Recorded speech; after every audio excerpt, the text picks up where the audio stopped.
آپ کیا سمجھ رہے ہیں؟ ایک خبر ابھی آپ نے دیکھی، ایک فادر آیا ہے چل کے، کون ہے وہ؟ دنیائے عیسائیت کا سب سے بڑا انسان، دنیائے عیسائیت کا سب سے بڑا انسان ہے، کروڑوں کے محل میں رہتا ہے، جہاں رہتا ہے آس پاس چوڑی چوڑی سڑکیں، وہ اس کروڑوں کے محل سے اور ان چوڑی سڑکوں سے اٹھ کے نجف کی پتلی گلیوں میں آیا ہے، کروڑوں کا محل چھوڑ کے 50 گز کے مکان میں آیا ہے۔ اس 50 گز کے مکان میں ایسا کیا تھا جو وہاں آیا ہے؟ وہ طاقت تھی، مرجعیت کی طاقت،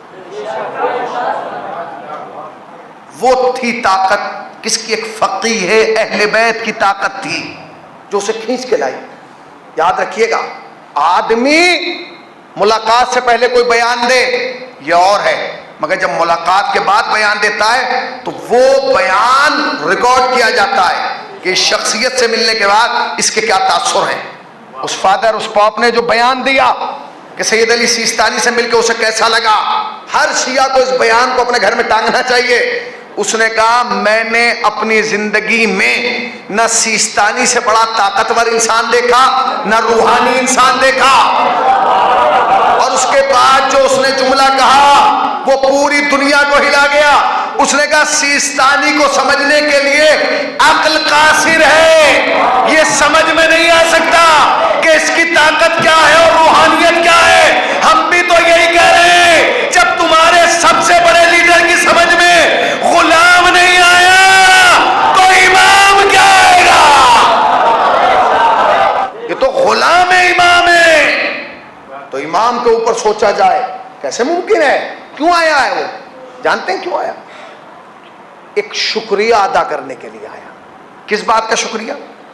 آیت اللہ سیستانی نے کوئی زمین نام کی ہے؟ کوئی مکان دیا ہے؟ نہیں۔ جس وقت عراق میں داعش نے حملہ کیا تھا نا، ISI نے، ابو بکر بغدادی نے، ہم یہ سمجھتے ہیں کہ جی مسلمانوں پہ ظلم کر رہا ہے، نہ نہ نہ نہ، اس کی نگاہ میں نہ کوئی شیعہ تھا، نہ کوئی اہل سنت تھا، نہ کوئی حنفی، نہ مالکی، کچھ نہیں، نہ عیسائی، کچھ۔ وہ انسانیت کا دشمن تھا۔ اس کا مقصد دو تھے، انسانیت کو نقصان پہنچانا، اسلام کو بدنام کرنا۔ یہی وجہ تھی انہوں نے جتنے گلے کاٹے اللہ اکبر کہہ کے کاٹے، جتنوں کو گولیاں ماری کلمہ لا الہ الا اللہ پڑھ کے ماری، تاکہ کیا ہو؟ بدنام کون ہو؟ اسلام بدنام۔ انہوں نے کیا کیا؟ انہوں نے لوگوں کی بیٹیوں کو چھینا اور سرے بازار لے جا کے بیچا۔ جب وہ بیٹیاں بک رہی تھی تو اس میں خالی مسلمانوں کی نہیں تھی، عیسائیوں کی بھی بیٹیاں تھیں، عیسائیوں کی بیٹیاں تھیں۔ آیت اللہ سیستانی نے اس وقت ایک بیان دیا، وہ بیان پوری دنیا کو ہلا گیا۔ اس بیان کا اثر تھا کہ وہ اس مکان سے نکل کے اس کمرے تک آیا۔ آیت اللہ سیستانی نے کہا میں عراق کے مسلمانوں سے چاہتا ہوں کہ وہ عیسائیوں کی بیٹیاں خرید کے ان کے ماں باپ کو واپس کر دیں۔ نہیں پہنچے آپ؟ بیان دے دیا۔ اسے سمجھیے کہ مرجعیت کسے کہتے ہیں۔ بات ختم ہو گئی، برسوں گزر گئے، اب تو داعش بھی عراق سے ختم ہو گیا، مگر اس بیان کا اثر اب نظر آیا۔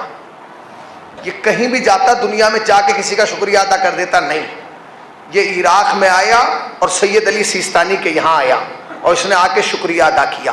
یہ خالی شکریہ ادا نہیں کر رہا، سید علی سیستانی کے دروازے تک اس کا آنا اس بات کی دلیل ہے کہ یہ فادر، یہ پوپ سمجھ گیا کہ دنیا میں دو قسم کے مسلمان ہیں، ایک وہ ہیں جو سر کاٹ رہے ہیں، ایک وہ ہیں جو سر کٹا رہے ہیں، ایک وہ ہیں جو بیٹیوں کو بیچ رہے ہیں، ایک وہ ہیں جو بیٹیوں کو عزت کے ساتھ لوٹا رہے ہیں۔ خدا کی قسم اب کسی کو کچھ کہنے کی ضرورت نہیں ہے کہ ہم کس مکتب سے تعلق رکھتے ہیں۔ دنیا شیعت کا چہرہ ایک بار پھر دنیا کے سامنے آیا